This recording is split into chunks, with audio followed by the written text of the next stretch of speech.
Welcome to the Catch Up with Claire. I'm your host, Claire Hoon, and every week we hand the mic to women who are showing up, speaking out, and figuring it out in real time. Because when women start talking, no topic is off limits. Careers, identity shifts, friendships, family dynamics, breakups, big dreams, bigger feelings, and yes, motherhood too. Think of it like calling your best friend on the landline in 1999. Lighthearted, unfiltered, and somehow deeper than you expected. Whether you're raising your kids, raising standards, or raising hell, this space is for you. So settle in. It's time to catch up.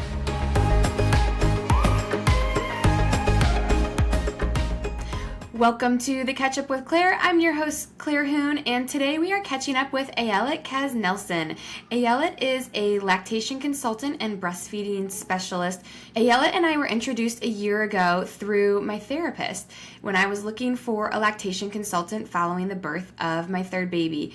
I was 5 days home postpartum, having a lot of feeding challenges, having trouble with latch, having painful feedings, and trying to get our baby to gain weight. Ayelet came over, spent hours with me, and has supported me over the last year of this feeding journey. She is an absolute wealth of knowledge. She is so supportive in how she works with moms and babies, and you're going to hear all about that through this conversation.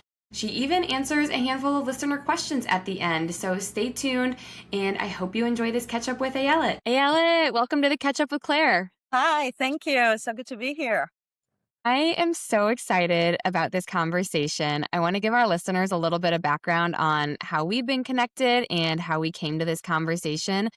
But I also want to say I put out a question box to the audience telling them that you were going to be coming on. I didn't say who it was, but I said I have a lactation consultant, and so many comments, so many questions.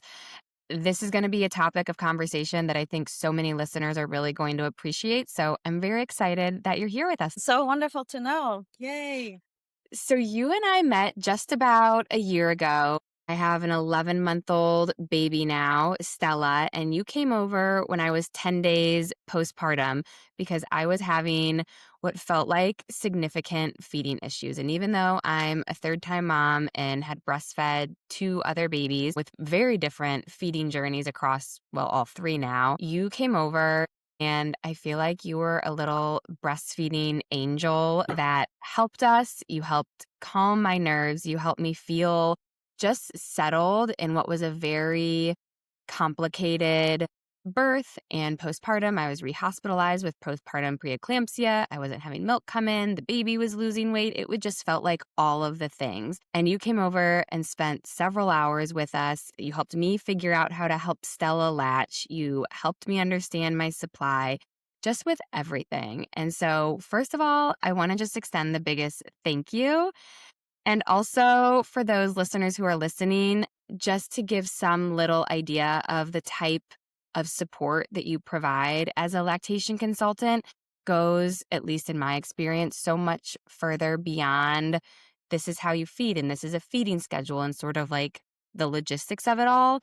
But really what I appreciated was your approach in looking at mom, and the baby is here because of mom and helping understand what mom needs to help feed her baby. So first of all, I just want to lead with a very big thank you and an appreciation. Well, that means a lot to me. Thank you for saying that. So we're going to have a conversation this evening about the work that you do, and that is as a lactation consultant. But before we dive into all of that, I really want to get to know Ayelet a little bit better. Can you start by introducing yourself in your own words for us? Sure. So my name is Ayelet Kaznelson, which is a mouthful. I'm 61. I say my age because I think we should acknowledge, how far we've come and how we've been able to do it. I have 2 kids of my own. I have a daughter who's 26 and lives in Copenhagen. She's an opera singer. And I have a son who is going to be 22 on Sunday, which is crazy. I can't believe it. And is going to be moving back from college in a couple of months. I originally moved here from Israel. When I was 25, I fell in love with an American guy. I was an actress. I moved here to be with him. We were married for 20 years. We had 2 kids. And as an actress, after I had my daughter, I found myself I'm having a really hard time not being home with her a lot. I would go to rehearsals and it could be 8 hours. And my ex is also an actor, so he would also be gone. And I very quickly realized that either both of us are just not going to be there for our kid, or one of us has to maybe make a change. And I found myself really getting really interested in the world of child rearing, parenting, and made a career switch. I'll explain in a bit how I got into it. And really now for 25 years have been doing that while still have a family overseas, and I try and go and visit. Now my daughter is in another continent, so I really have to kind of fly all over the place to be with the people I love and miss. So that's personal about my life. And then in terms of this profession, I had Zoe my first Thanksgiving morning. And as a lot of women find out once they give birth, the help in the hospitals on weekend and holidays is really not great. I'm not saying it's stellar any other day of the year. Sometimes it can be okay, and sometimes it could be, not really great. Mhm. But mine was non existent because everyone was home having a turkey. And I got into a lot of trouble with breastfeeding Mm. right from the get go. And so by the time I got home, my nipples were cracked and bleeding, like those horror stories that we hear from women, where I literally could not continue to breastfeed. I just couldn't do it. I had to resort to pumping, is what I was told. I didn't even know to do that. But somebody told me I need to start pumping, give myself a break, heal a little bit. A lactation consultant came. My childbirth educator told me to call a lactation consultant. Didn't even know this existed. And this woman came and really changed the trajectory of the feeding journey that I had with my child, and really changed things for me, that by 4 weeks, a month, I was able to breastfeed. And at the beginning, I really didn't think it was going to work for us. And I got really interested in the field and why are we having such a hard time, and why is there such lack of support and information? Like I really was getting activated by the whole thing. And I started going down. It was amazing. There was a freestanding birthing center on 14th Street, and it was Mm. right next to St. Vincent Hospital. It's closed. It's now a gorgeous apartment complex where I see a lot of clients. Actually, it's so weird to go in there knowing it was the hospital, but it backed up the midwives at the birthing center. And so I would go there for support groups in the front. And then in the back, there would be lactation consultants sitting and helping a lot of women that gave birth there. And it was like amazing. And any day of the week, you would go in and there would be a group and women would be sitting there and supporting each other. And I was a mess, and I didn't have a family around, and my friends didn't have kids. And it was winter, and I really needed to get out of the house. I was getting depressed. And so I started going to the groups, and then I started going to moms groups, not just breastfeeding groups. And I was just going to every group that existed, so much so that I remember the woman who ran one of the groups ran them on Wednesdays and Thursdays. And she always presented the same topic. And she just, because it was different women coming on Wednesday and Thursday. Well, I came Wednesday and Thursday. So she's like, do you need me to change the topic? Because you're coming every day, basically. And I was like, I don't care. You can talk about the weather. I don't care.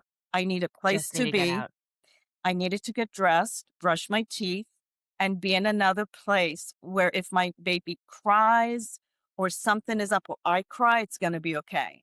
And it really saved me. And then I started getting into do you need me to help you clean the pump? And that, I mean, it really became such a calling, and I was able to be there with my daughter. So she just went everywhere with me, because in a birthing center, they're not going to be like, could you leave the kid out? I was like, she's coming. And I got into it. And the lactation consultants there at one point said, do you want to do this, you know, for a living? And I was like, yes, I really do. But every time I looked at the requirements, I got discouraged, because Mm. back then we needed a minimum 2,500 supervised hours. Wow. And I already had a kid. So it's like, and I was working. I was a super of a building of 60 units on the Upper West Side. Like, where do I do that? Mhm. So I was able to I was so blessed. And I had 4 different lactation consultants that became very close friends of mine and started taking me with them whenever I could. And it took me 4 years, because I miscalculated. And you can sit for the boards once a year, same date everywhere all over the world. And I missed it. So I had to work another year. 3,200 hours later, in 4 years, I was able to sit for my boards. and pass it. And, was ever grateful to the people who really started me out on it. And it's now been over 25 years and way over 10,000 clients that I've been doing this. And I never thought I was going to be a business person. And every once in a while, if someone's like, well, you're a businesswoman, I'm like, I am not. Like it's some sort of an insult. No, I am not. I'm like, yeah, actually, I am. But I'm also an advocate. And I run my own business, which I never thought I was going to. And as scary as it is, and as much as I sometimes hate my boss because I don't have paid vacation and there's all this other stuff going on, I also was able to, if my son would come home and say, next Thursday, I have a publishing party, and I'd be like, no problem, cross next Thursday morning off. I didn't, when I worked in a hospital, which I did at one point in LA at Cedar Sinai, there was no such thing next Saturday I'm off. It was like, no, you're not. And so it was great for me to be able to work around my kids' schedule and make a living by myself, doing what I love to do. I mean, this morning I was running my breastfeeding support group and it's at the pediatrician's office and I was holding a baby. At one point we were going to change a diaper and then we came back and I walked past them and I showed the baby, the cutest little baby. And I was like, I mean, do I have the best job in the world or what? You do. I mean, Absolutely. look at them.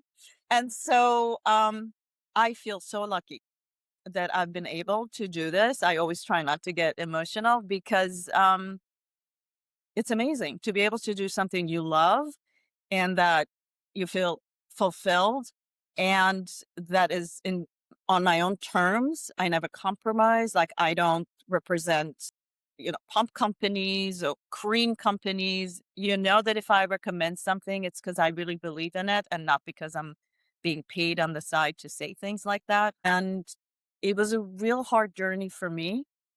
And if I can share any of the wisdom that I have learned throughout the years with another person and make their transition a little less jarring as it was for me, then to me that's a gift. Thank you for sharing all of the background of sort of how you came to be your own feeding experience with your daughter. That really sounds like it fueled the interest, but also the skill and getting the certification and going through all the hours and bringing to sort of where you are now in your practice. I'm curious, I also heard you say in there that you had spent time out in LA and in a hospital setting. I didn't realize that. So I've given birth 3 times in 2 different hospitals in Manhattan. Each time I saw a hospital lactation consultant, and each time I had a private lactation consultant come meet us afterwards. Actually, with my daughter, I saw 2, my middle child. The night and day difference in I feel like someone privately working with you one-on-one outside of the hospital versus the care and I don't wanna say lack of support from the hospital lactation consultants, but I feel like I was probably an I'm using air quotes, easy case for the hospital lactation consultants because I said, I intend to breastfeed. I want to breastfeed. Like it felt like they were coming in to kind of give me the sales pitch on why I should breastfeed, which again, I was already bought into it and wanted to work out. But I've had girlfriends now who've had babies and have these like very jarring experiences also of how the lactation consultants that we've seen in the hospital versus in a private setting. I'm just curious if in your own experience of practicing in a hospital setting versus independently on your own, as you say, you run your own business now here in New York, like does the setting dictate how you can provide support? So yes and no. I think in its core, your approach to your work, your clients has to be the same in terms of gentle, respectful, asking permission to touch them, the grabbing, unacceptable, the pushing, the shoving, which I understand from people give me their complaints about the hospital, you know, things like that. So that doesn't matter. That doesn't change if you're in the hospital or you're here as a patient, you expect me to. No, no, no. You still have to go through all the same things. What is different is the set of issues that one would encounter with a Mm. baby that is really little. Our 1, hour 2 after birth, day 1, day 2? Is it a C-section? What is going on versus the older baby that I see at home when it's day 5, 6, 7? Obviously, not much older, but a completely different set of issues. Your Mhm. milk has maybe transitioned. I don't like to say come in because that suggests that you didn't have milk before and then suddenly it came in mysteriously from somewhere. And I was like, no, all of you already had milk midway through your pregnancy. Let's not think that we have nothing there. I want everyone to know they already have it. But as milk transitions, more mature milk, like a million things happen. So it's a completely different set of issues in terms of what I'm looking for. What I loved about working in the hospital is that from my own experience, I knew what the set of issues were for early lactation. From my training, studying for the boards, I knew theoretically, but I never learned it on somebody else's. Yes, on my own skin, it's very different as a nursing mom, as a professional that early. So for me, it was the most incredible education. Now, top it with the fact that I think they had one of the most incredible lactation programs that I have ever seen Mhm. because the woman who was in charge of it was so brilliant, so smart, really evidence-based practicing. And she was really amazing. She came from private practice in the Lecture League and she was incredible. And so she demanded a certain protocol of things from us and she ran a tight ship in the best way possible.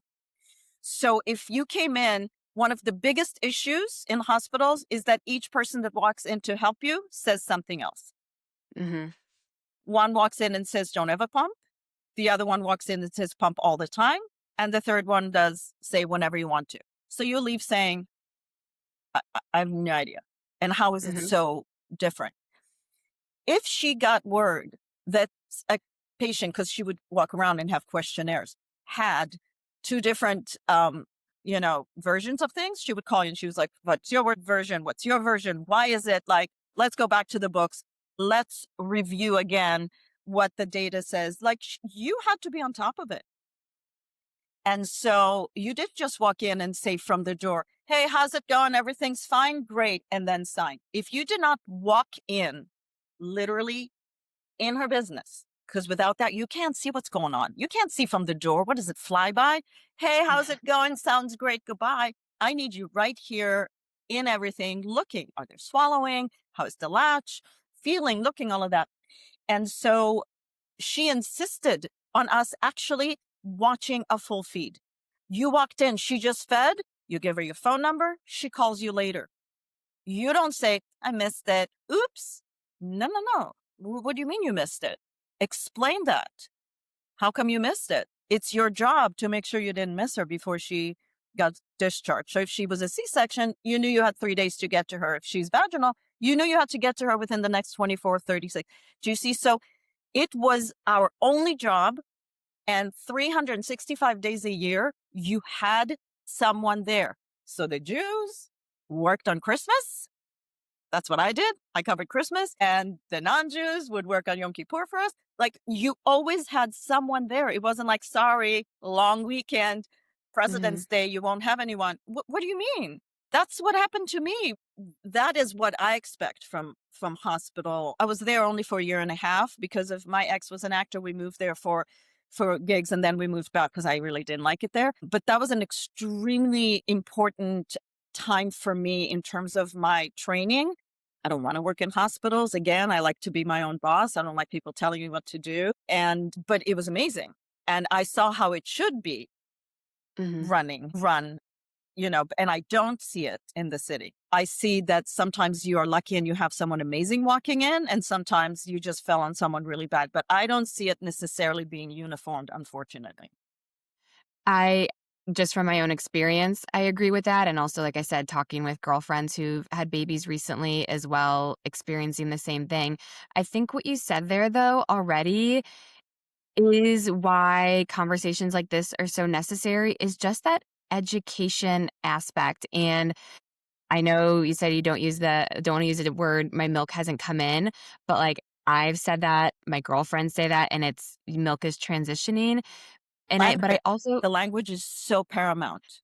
And I think calling that out though is the important part Mhm, because I mean, I also want to dig into sort of like how the just sort of general culture around breastfeeding has changed since you started, mhm, many years ago to where it is today. But where I was going with that point was we aren't taught, during our pregnancy in the hospital, like we're just told, okay, breastfeed or here's a bottle or like it's a check mark to make sure the baby is fed, and I found it to be that, especially in the hospital, breastfeeding is what they gently push and sometimes not so gently. But even like you said there, a new baby, like in the 0 to 1 to 2 days versus when you're probably seeing someone in their home 5, 6, 6, 7, 10 days later, it is a totally different right. experience, and I think so much discouragement can happen in the hospital setting because, at least for me as a first time mom,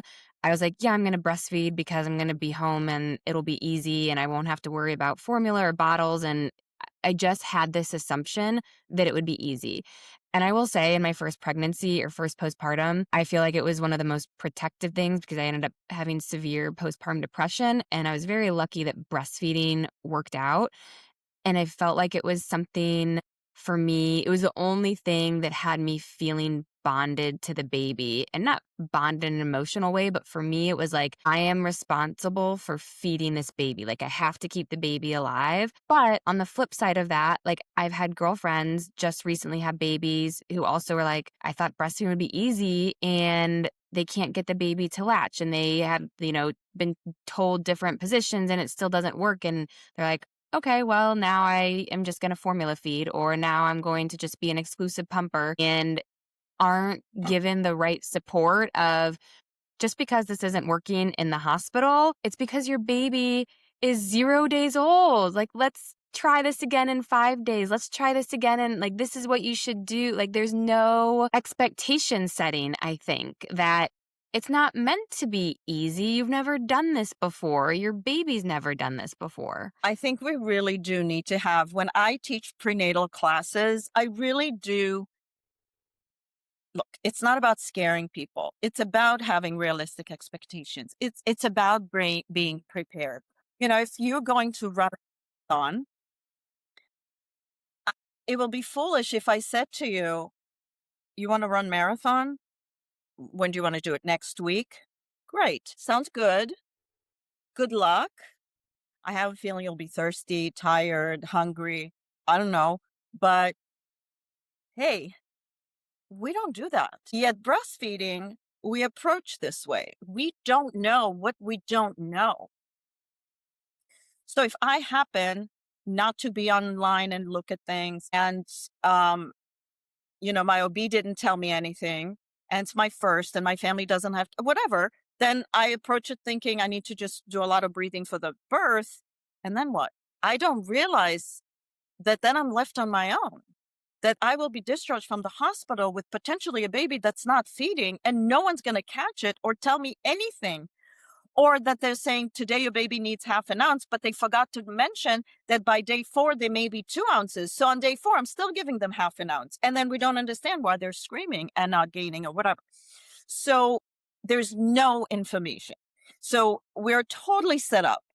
They're telling us we need to breastfeed.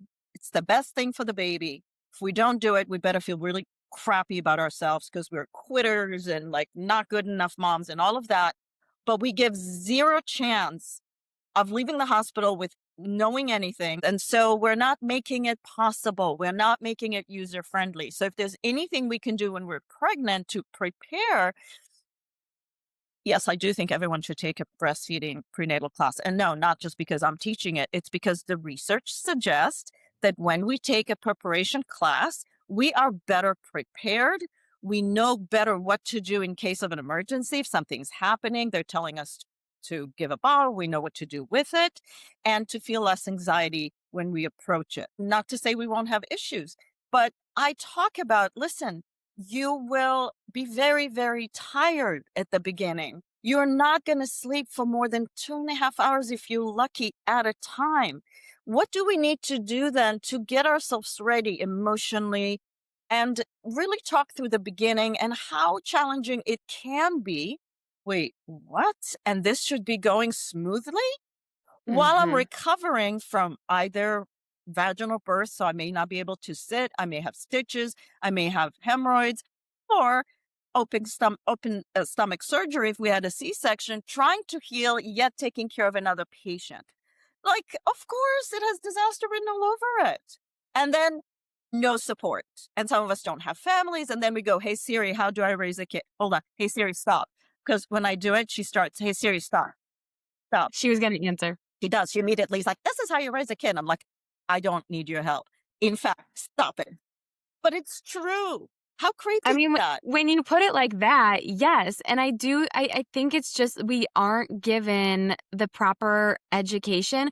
I actually do remember, and I think there's a little bit of the tool could be there, but if you don't know that you need the tool, you're not gonna use it, and what I mean by that is we were offered we were offered childbirth class, we were offered baby CPR class, we were even offered lactation and breastfeeding support class while I was pregnant, and I wish during pregnancy, our doctors told us not only the importance of a childbirth class and what to expect, and we're obviously preparing to have a baby, but also about the importance of a breastfeeding class. I made the assumption wrongly of what do I need a breastfeeding class for? I don't have a baby to breastfeed yet. And I would hope that a class like that would prepare you for all of the things that you don't know until you really experience them. Like breastfeeding doesn't necessarily come easy. These are some of the challenges and what you can expect when your baby's first born, and then in a couple days, and then if you continue to keep breastfeeding, how it'll change and transition, and even some of the challenges. I mean, I'm just thinking of the own 3 breastfeeding journeys I've had. I didn't know that combo feeding was an option. So when went back to work, I pumped for like 3 weeks and then it was so much work and I didn't know how to time it and how to feed him when I got home. And so I was just pumping full time. I'm like, this is miserable. So I just stopped. I didn't know that there was an option to do part breastfeeding, part pumping, part formula. With my daughter, my middle daughter, she had tongue tie, which I had never even heard of, and she was actually losing weight, and we finally had a lactation consultant that diagnosed her with it, and I was like, I believe you, but I've never even heard of this before, and now we have to go have surgery." So there's all of these things that I feel like there's so much information that moms and parents don't even know. And so the automatic assumption is because I don't know this and I'm not given this information, well, it's just going to be easy and we're just going to figure it out. And so I think that's where so much of like the challenge part comes Because in. a lot of time I do hear from people, they're saying to me, but it's natural. Why do we have to like, oh, you came with your new fancy profession, who even heard about you and why do we need it? Hmm.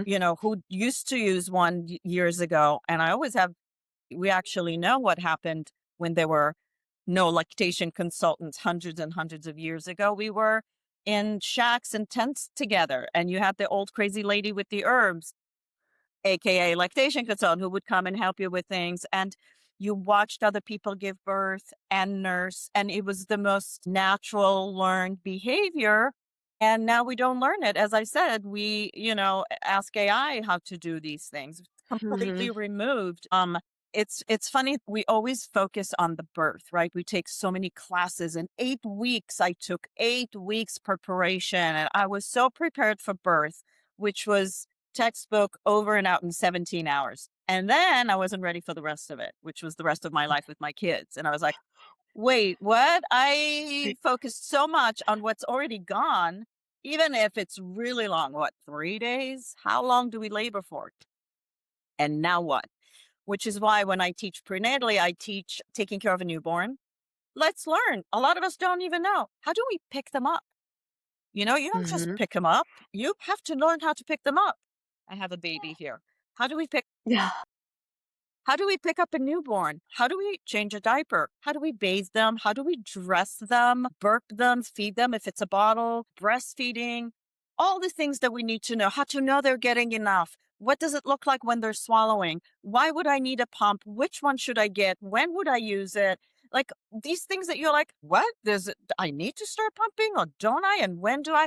You don't even know what to ask. There's so many, you know, details, but that's okay because there's a lot of information. You need to know where to go for it. I get very nervous about the TikTok and the Instagrams because I see clients and they do something, or I'm running a group and someone is telling and everyone's jumping in, yeah, blah, blah, blah. And I'm like, where'd you guys hear about this? This is insane. They're like, TikTok. And I'm like, note to self, do not get professional advice from TikTok unless you know that this is really, data driven or something. Let's know that, yes, our culture is failing us, asking us to do things without giving us the information.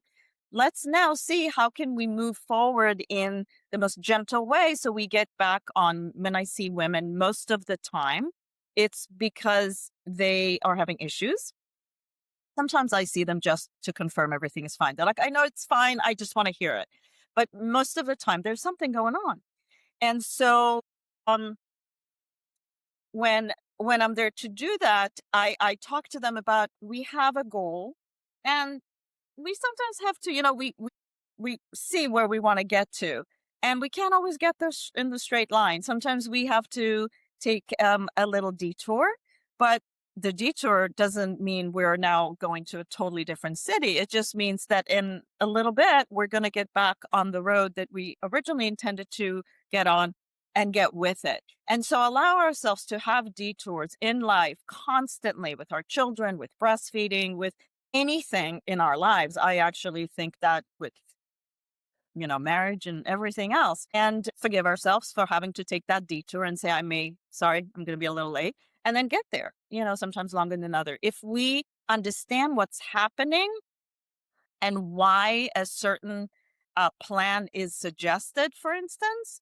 we're going to be happy campers. So when I see someone, to me, the goal is to let them know what I see is going on, to let them know what ideally the management would be, to figure out from them what is possible within that to try and get there, and then together come up with a plan that feels good. If I leave you with a very rigid, non-realistic plan that's like, okay, this is what's happening. You need to pump 8 times a day. It has to be 20 minutes, blah, blah, blah, blah. And I walk out not hearing that you actually cannot function. You become psychotic if you don't sleep 8 hours. Then how did I leave you with such a bad plan that for you doesn't work? Will it work with breastfeeding? I don't know. But let's together try and explore. This is how many hours you can go. This is what we need to do. Let's try and get, do you know what I mean? Like there's a plan Mhm. almost for almost anything. Like when was it, today or yesterday? I can't remember. They're all one day. One of my clients, I said, what's your fantasy? What do you want? Because she's like, can I sleep a little more? And I was like, what's your fantasy? How long do you want to sleep for? And she's like, really? And I said, not everyone can do that. She has a large storage capacity for her milk. She can get away with sleeping a lot longer. And I was like, tell me your fantasy. Maybe we can meet it. Do you know what I mean? Just because, yes, you should pump every 3 hours, blah, blah, blah, doesn't mean that we need to be so rigid. Some women are able to cut corners and get away with it. Some can't, but for their own mental ability to cope, we need to. Like there is ideal plan and there's the world, and they don't always mesh. And I think we need to find together. When I work with clients, I think the mom needs to ask herself, what can I do really? What's realistic for me? And then together we come up with a plan. Guilt aside, judgment aside, how do we give the baby enough to eat, protect the health of our breast, and then also feel okay about whatever our goal is? We have to be our cheerleaders and letting the mom know that she can do it. We can do it together. It's going to be okay no matter what happens.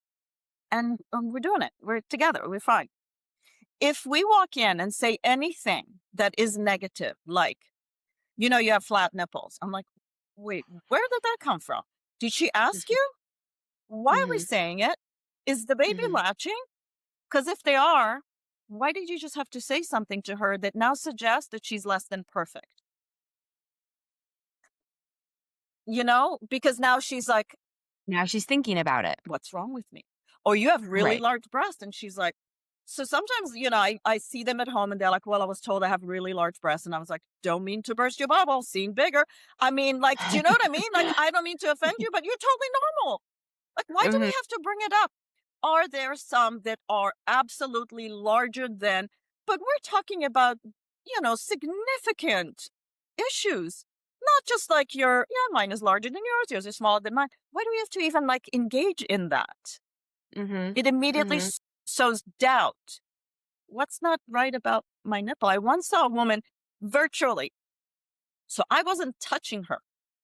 She told me her baby latches to one side, no problem, will not latch to the other side. Hmm. So interesting, right? I see her. We start to work. The baby latches on the side that was normal. And then she said, the other side's not working. I said, can you show me? She said, yeah, but just so you know, my nipple is flat there, so it's not working. I see her and I say, your nipple is what? And she said, it's flat. I said, who told you that? Who name called your nipple so rudely? And she said, in the hospital. So first of all, she didn't have a flat nipple. Mm. Maybe that nipple was a little shorter than the other. So first of all, it was inaccurate. And even if it was flat, she's now convinced. So all I said to her is like, your nipple is not flat. It's perfect. Let's do the same thing we did on the other side. I kind of tweaked the latch a little bit. Mind you, I wasn't near her. The baby latch, no problem. So listen, I know I'm good at what I do, but I cannot reach with my excellence through the, ether and get Through the into screen. her and get her to do it. She was able to do it only because we removed the one thing that kept making her doubt about her left side. That's as simple as it is. You say something like that, and you may have ruined her chances to breastfeed from that side. So I say zip, say less. If you can't say anything supportive, don't say it.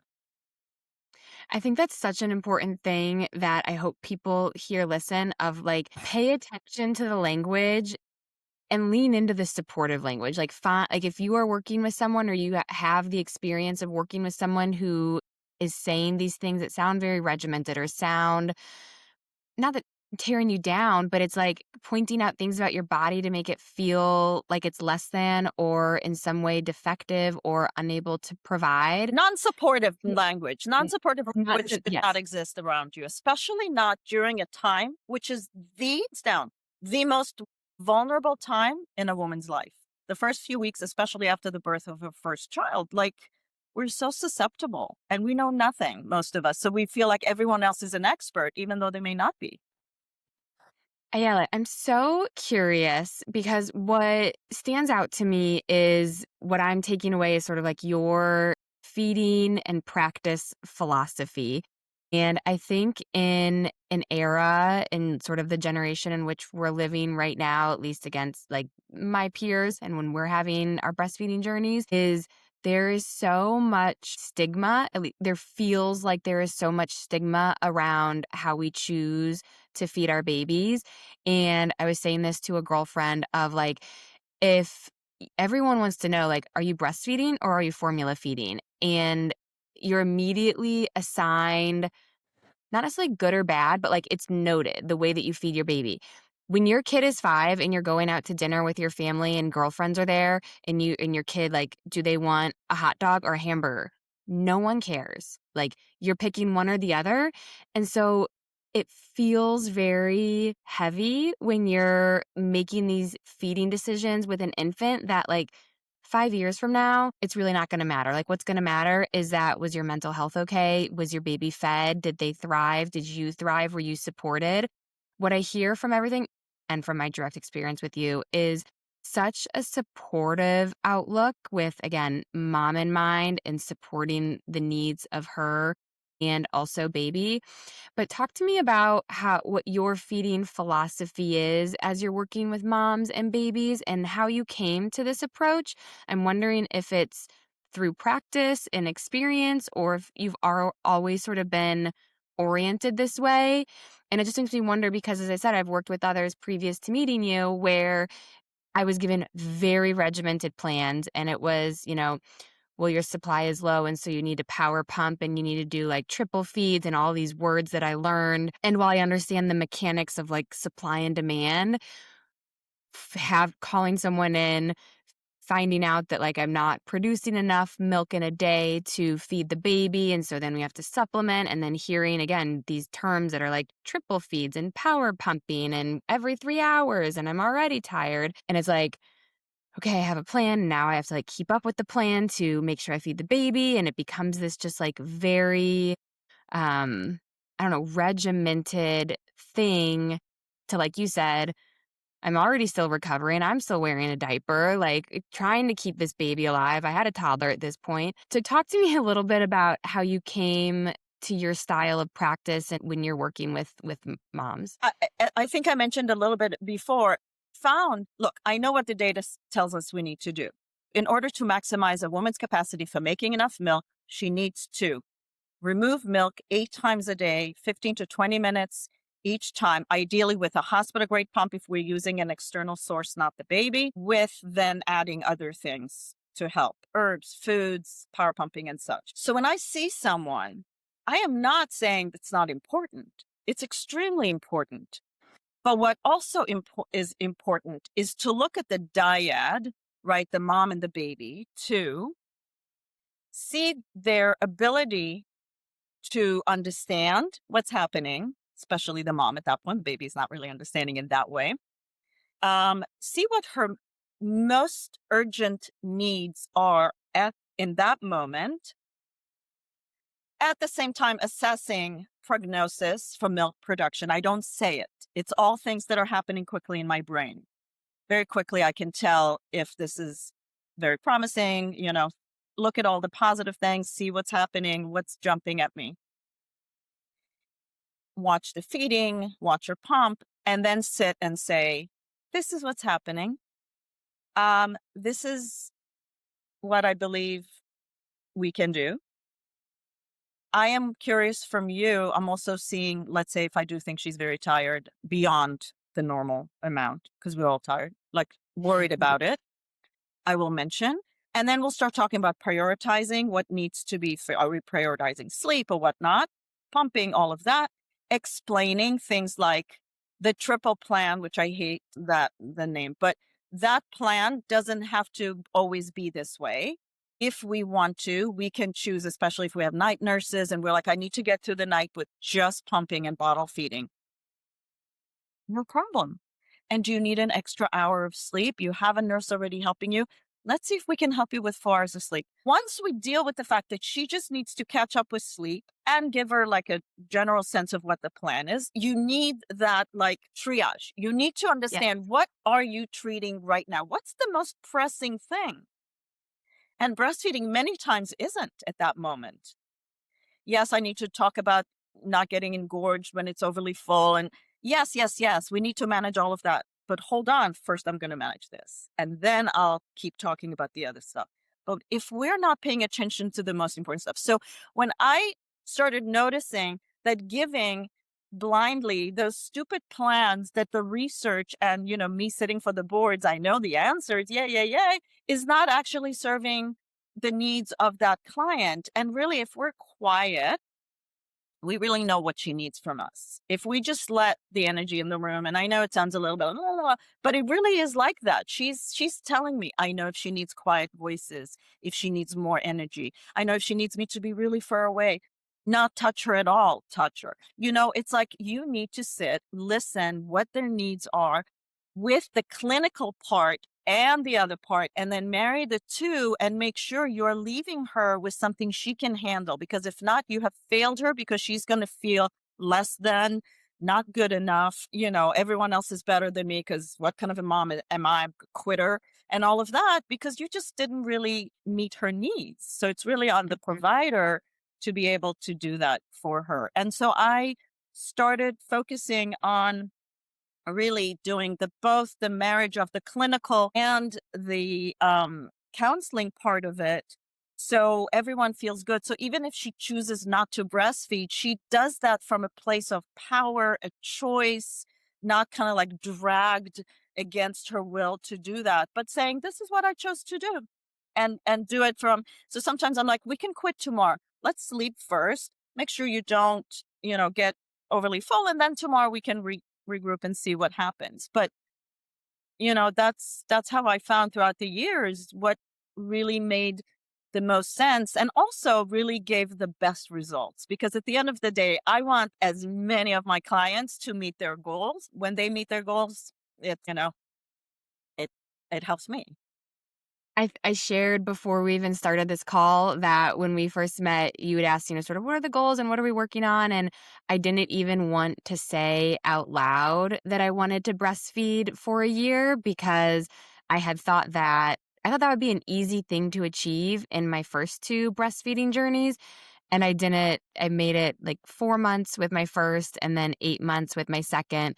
And the second was really only because she was born during the pandemic. And so she was delayed going to daycare and she was home with me. So it was really just more out of logistics. And then I had to go on a work trip and literally overnight, I felt like my milk dried up. And so I knew that I wanted that, but I didn't want to be disappointed by saying, I want to make it a year, and I knew enough that, like, something could happen. And so anyway, I was like, I wanna have a successful feeding journey. I don't know what this looks like. I just wanna not feel stressful about it. And you helped me with a plan, like, meeting me right where I was. Like, the immediate need was she wasn't latching, and it was very painful. And I actually so appreciate how, because you taught me, can I share what it's called? Sure. What you taught me? You taught me a trick called the flipple, I didn't invent it. and the It came out of Australia and New Zealand, you know? I had never heard of it before, and I was like, "This is a magic trick." And the first time I was like, "I understand, I do it." And you're like, "But I can see on your face, it looks like it's still painful." I'm like, "It is, I'm trying." And then it finally clicked, and it was like, I got it. And so we kept practicing again and again. And so I feel like just that approach of what are we focused on right now?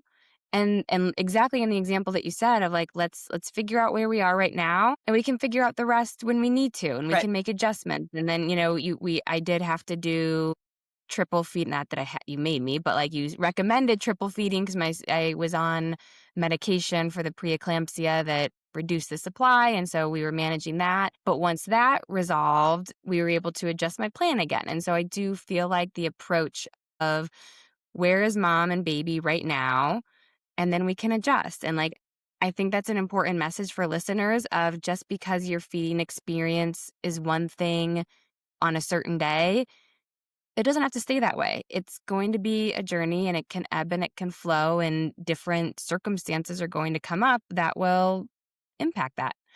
Um, Yeah, and so I appreciate you sharing all that. that's why I the way I work is I know sometimes people have limited communications with their clients. I have a really bad business model where I allow unlimited communications, and you know that because, people are when I say that, sometimes I have clients that already have kids and they're like, "You're gonna regret what you said. I breastfed for 2 years." And I'm like, "Bring it on. I'm fine." Yeah. It's not just like, you can contact me, but only if it's for 3 weeks. No, no, no. It's really because every time we think we kind of mastered something, our kids are like, and something new right now because, their Mhm. things happen. Now they are older. Now they have teeth. Now that we start solid. Now we go back to work. When I see moms, sometimes they're like, and then I'm going back to work in 12 weeks. I'm like, I promise we'll talk about work, not today because Mhm. all I need is to also give that information.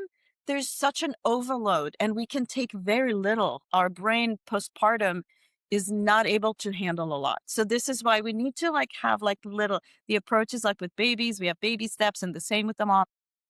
And another important thing, for instance, like you were talking about nipple pain, is like, yes, I saw your face because I don't care what the latch looks like, ever, ever. I only care about one thing, and that's what it feels like. So if it looks good, but you're sitting there going like, I know it's not good. Your body language is telling me. And if you're sitting there and you're like, is that good? And I'm like, how do you feel? Amazing. Then I know it's good, even if it doesn't look perfect. Yeah, it should look a certain way, but most importantly, what it feels like. Because if it feels good, I'm not going to try and fix it or do anything special. And the latch that I taught you, that I practice with you, and I always say I'm here to pass the baton. I want to be able to work with you together. And if you want me to put my hands on first, sure, but then your hands go on and then only your hands go. So then when I leave, you're not like, where are you leaving? I want you to be able to own it, do it on your own. And I was taught that with my first, I had horrible nipple pain. With my second, I was already a lactation consultant. And when I was pregnant with him 3 months before, I went to see Rebecca Glover, this, I think she's Australian, not New Zealand, midwife. And she taught us this latch, and I kind of forgot about it. And then I had my son, and he hurt me when he latched, and I was like, "Oh, not this again." Oh my God, I remember that the flipple, and I tried it, and it was like magic. And I said, "From this day forward, never again will I try any other latch," because it worked so well for me. And it's micromanaging latching a little bit, but for me it was great because when the latch worked, I didn't know why it worked and I didn't know how to replicate it. So Mhm. with this, I knew. I was like, move the nipple, place the lower lip, open up, get them on. Like I knew how to replicate it to make the latch feel deep every time, which is why I appreciate it so much. So that's why I felt so strongly about it, just because it saved my own nipples when I learned how to do it. Ayelet, I could talk with you all evening. We have a handful of questions that Yes. people wrote in that I'd love to get to. So let's wrap up with some of these. Awesome. First question: how to protect a milk supply if you get food poisoning? Mm. And then they had in parentheses, I'm sick and I can't keep any food down. Oh my God. So anytime, horrible. I can't even imagine. Anytime we get anything, food poisoning or a virus, anything like that, that attacks our system, where the system is on one thing only, and that is to keep us alive, all the other systems are going to fall by the wayside. So making milk at that moment is taking too much energy, and your body is going to be like, we need to keep her alive. Milk comes secondary. And so it drops. What do we need to do? Use previously pumped milk if you have it, formula if you have none, and you can tell your baby is really hungry, and you can tell your production is low, nothing's coming out if you're pumping, or you can tell your baby's hungry. You use formula. Rest, you have to rest. A lot of fluids, basically, as soon as you can, broths, teas, fluids. You don't have to eat tons. It's not like, well, now that you lost all the, you have to eat X, Y, and Z. It's not so much that, but really just support your system so you eventually feel well enough. And then they will replenish as soon as your body gets the message that now it can focus on making milk again. So any virus or anything like that that we experience can lead to a drop. It is common and almost always comes back, recovers once we're recovering. Good to know. Thank you. Do you give the same amount in a bottle for breast milk and formula? Do I increase either amount? So Actually, the question, yeah. breast milk after the first month or 9 pounds stays about the same in terms of the amount. The milk composition changes throughout the baby's experience, which is why what they need stays pretty stable. It just changes. Formula is exactly the same. It never changes. So sometimes Mm. babies need more of something and they may take more formula because of it. It's also harder for the body to digest. So they sometimes sleep longer. And because it's really bottle only, we sometimes get overfeed. Overfeed themselves because they get it very quickly before they realize they're full. So that's why sometimes we see that formula fed babies will take more, but really they shouldn't need to. But because of the composition and all of that, with breast milk, they stay about at 24-30 by and large, average of 20. I think it's about 28 per day. And then you divide it by the number of feeds. Formula doesn't act exactly the same way. We definitely Hmm. don't need to increase breast milk past a certain point unless the baby suddenly is going through a growth spurt and is asking for more. But it's pretty stable until 6 months, at which point we need to add solid food. Thank you. Oh, this is a big one. Any information on combo feeding? I'm much easier on myself with my second baby, but any tips to success? I don't know if the combo feeding here is intended for Bottle. Yeah. breastfeeding and pumping and bottle or formula, but I think combo feeding in general. If we're going to think about, first of all, if we're going to talk about combo breast milk only, but bottles and breast milk, yes, of course, we can. Basically, the question to almost anything is like, can I do X, Y, and Z? Almost always the answer is yes, but let's figure out what the ramification may be or whatever. I don't like a lot of like, no, you cannot, period. To me, that's again a rigid approach. not kind of trying to get to the bottom of things and thinking outside the box and coming up with a solution that sometimes, takes a little bit of doing, but we can get there. So yes, absolutely. Of course, most of us have to go back to work a few weeks or a couple months into. What are we going to give them when we're not there? Absolutely. I'm a huge advocate for starting a bottle around 4 to 6 weeks, or else your kids will be just like both my kids refuse the bottle. And then I was like, seriously, I have to work around your feeding schedule. And they're like, yes, please. And it's not fun. So I don't recommend it. So absolutely, we can do both bottle and breast milk. But in terms of formula, and yes, we can.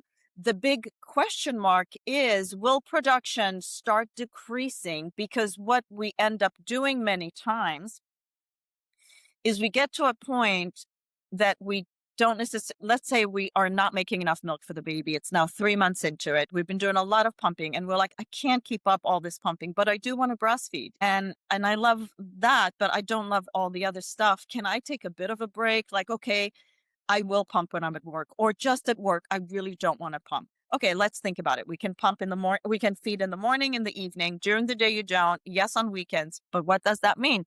First, I need to slowly wean you during your work day, unless you are starting a month before work. We can, if someone says to me, by the day I'm back to work, I want to be weaned from date. So I'm like, okay, then this is what we need to do. Replace it with pumping. Let's bring it down. Like, I have a way of bringing down your weaning from certain pumping sessions.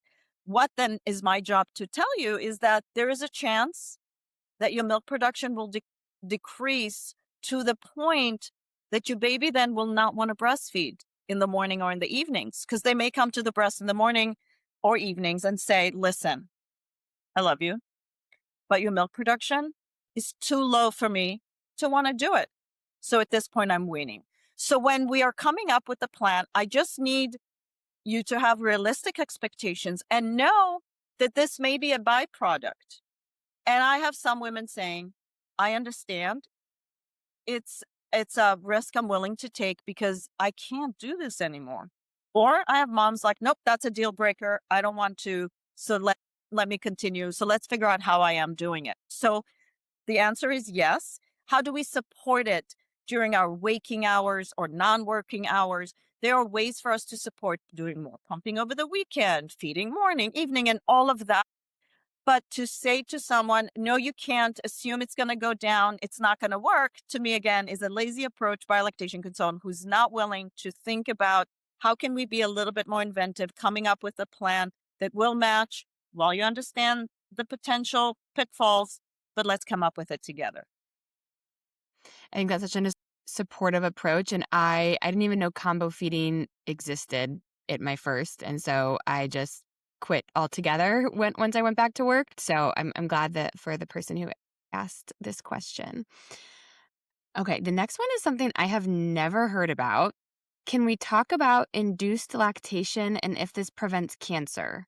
Can you first maybe explain for us what I'm not familiar with induced lactation? Induced lactation is if somebody had a baby, made milk, decided to wean, and then 2 months later, I've had a lot of, unfortunately, it's happened quite a few times. The mom decides to wean, she goes to formula, she weaned completely, and then she realizes her baby cannot tolerate any formula. Really Mm, sick. Any formula. And she's like, I really want to try and get my milk production back.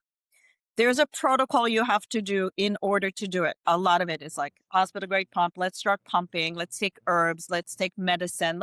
There's a lot of stuff. There's a doctor of breastfeeding medicine. I don't know if you ever worked with her, but someone I work very mhm. closely with.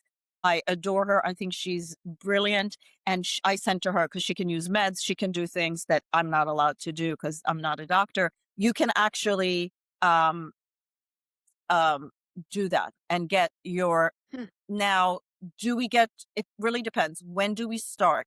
How long did we breastfeed for? Is it your first? Is it your second? A lot of things are there are a lot of variables that will um kind of determine how much milk you make. Will you get to full production? I don't know. But will you have some milk? Probably. Some women would say any is better than none. I'll take it. It's worth the work for me. But we never know to what degree. I always say, if you're okay starting, let's do it. Let's see. Let's give it a few weeks and see, are we plateauing? Where do we get to? So that's induced lactation. There's induced lactation and there's relactation. Induced lactation is when we Mm. start from scratch. Let's say I've never had a kid. I'm going to have a baby through a surrogate, or I'm going to adopt a baby and I want to breastfeed. They could be on the breast and feed. It doesn't say, well, they have to get all the milk directly from me. There are different devices we can wear with the thing, the SNS, the Mhm. supplementary nursing system, where they have a thing and they can breastfeed. So I've had women also wanting to induce lactation from start, and they get to Hmm. some, a little bit of milk, maybe if it's 1 ounce, whatever, but they want something, or relactation when they actually start with something that was already there. So the Got it. answer to that question is, will it prevent, she It says? was yeah. So can we talk about induced lactation, which we did, and Prevent. can this prevent So cancer? nothing prevents, you know what I mean? Like, I cannot Mhm. guarantee to someone, if you breastfeed, it prevents anything for you and the baby. But what we do know from data is that, and we go by length, there was an old Danish study that showed that the advantages are dose related. So the longer you do it, the better the numbers are in terms of all the diseases Mhm. and stuff. So a period of 12 months at least of breastfeeding, 4.5% decrease in chances of breast cancer. And Hmm. so we know that by activating the true role of our breasts, which, if you think about how we evolved as a species, we are given a uterus, ovaries, and breasts as reproductive organs to start activating them, honestly, at around 15, if not earlier. When do we get our periods? That's when we're evolved to start being able to have offspring. I mean, by 35, they consider us geriatric. I don't know about you, but when I was sitting there, they were like, "So this is a geriatric pregnancy," and I literally was like, Excuse me? "Me? What? How dare you?" Say that again?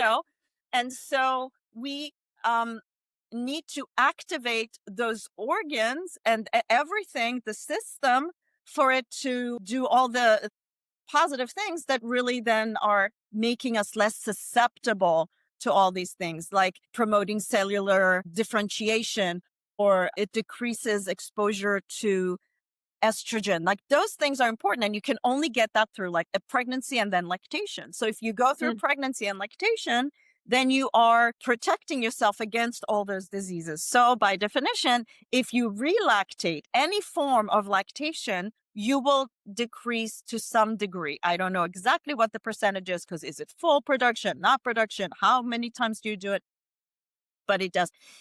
Next question was recommendations for traveling without baby in parentheses and pumping to maintain my supply. So we just need to always make sure that we know what the TSA says. But generally, we're allowed to travel with pretty high amounts of breast milk. We need to let them know almost always before the screening that we do have formula breast milk or anything, so they understand. If we don't want it to go through the machine, then we need to let them know, and they will do it in a different way. In terms of maintaining milk production, we need to pump whenever, either once for every 3 hours we're away from the baby, or if they're older and have a different pattern, to at least try and maintain the pattern of the baby's feeding to stay in sync with them. So when we come back, we can just get back on the same kind of way. And then, either if it's easy for us to ship the milk back, there's also companies that can help you do that out there. If you go on the internet and do that, look for it.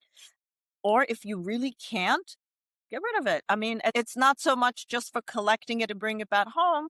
It's for not getting milk to back up, and also to maintain milk production. So if I have someone saying, but I can't bring it back, okay, don't be upset about it. You still were able to maintain it. And then, maybe you would have to give formula for a little bit if you ran out of your stock, or quickly replenish it. Wonderful. Another one that I've heard of, I haven't actually experienced, what to do about high lipase milk. I don't know if I'm saying lipase Lipase. milk. So lipase Lipase. is an enzyme that we all have, but when it's excess, lipase can make the milk smell really bad, like rancid. Mm. When mom is like, how will I know? I'm like, no, no, no. You will not be like, I wonder. You'll be like, "Bleh, what is this?"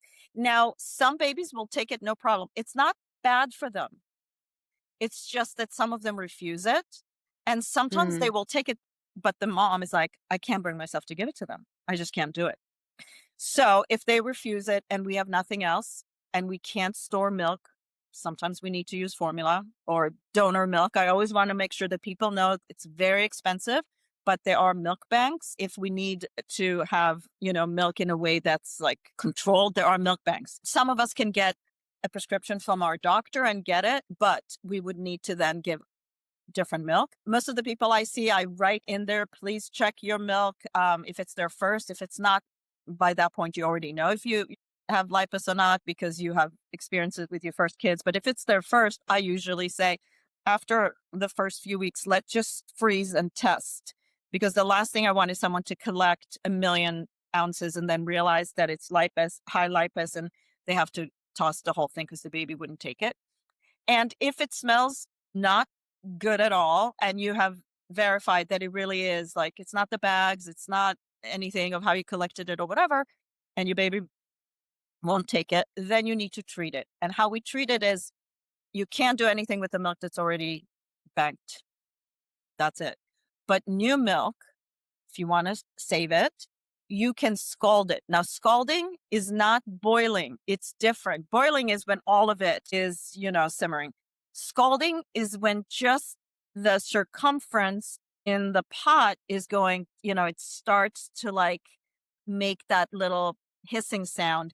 Then we turn mhm. it off, let it cool, put it in a bag, and immediately freeze it. It deactivates the enzyme, and then almost always we are then able to give them the milk. That is something I would recommend to try if someone's willing to, you know, go into all the trouble. It's a lot of work. I say that is a lot of work on top of already. Is there I'm guessing there's no way to prevent or treat it. It's just If it it really happens. is lipase, we need to make sure because sometimes it could be fish oil that the mom's taking, and we're like, it's the fish oil. And she's like, oh my gosh, I just stopped the fish oil. And then it stops smelling like really Hmm. fishy or whatever. So we need to make sure it's nothing you're eating, you're taking. Once we verify it is that, then, the mom has the choice of, will I do it? Will I not? But at least she knows what's up with her milk. Okay. The last one, there were so many requests to share your contact information and how women can get in touch with you if they're looking for help. I think maybe ending on a note of, first of all, thank you for this conversation. Thank you for the time. It's always a pleasure to chat with you. And I will eternally be grateful for, and I'm not going to cry, get it for this journey that I've had with Stella. It's really been very healing for me. And as I've said to you before, this birth was by far the hardest, most difficult, traumatic, did not go in any way the way I wanted. And I think that's a hard thing about birth sometimes is you don't get a redo and what happens happens. And, we are both safe and healthy now, but being able to have this feeding journey with her and being able to choose to keep feeding her and make it to this 1 year mark has really been cathartic. So thank you for the support and thank you for sharing all of your wisdom with the listeners here this evening. What is the best way to reach out to you? So as of now, I am not on social media at all. I have a website where is my full name, Ayelet Kaznelson LC.com. My email address is usually easy because it's breastfeeding support at gmail.com. I run my own breastfeeding support group on the Upper West Side once a week. And I do virtual with people that are out of the city. I have an office where I see people in because I don't work outside Manhattan. And I mostly do home visits, though, in Manhattan. I'm going to start doing workshops in Chelsea. My PT opened a new place, huge, beautiful, and I will be running workshops, prenatal breastfeeding, so we can start addressing that, taking care of newborn, really having the preparation in advance, and then also the support group right after. But those are the best way to reach me right now until I have my own Instagram that's actually functioning. And I will be sure to leave both the website and your email in the show notes here so people will be able to reach out.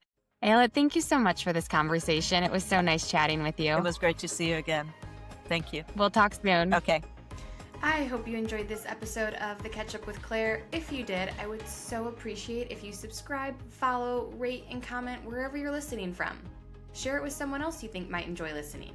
This is how I can continue to have these conversations and bring these conversations to you. Until next time, be kind, be brave, and be safe out there.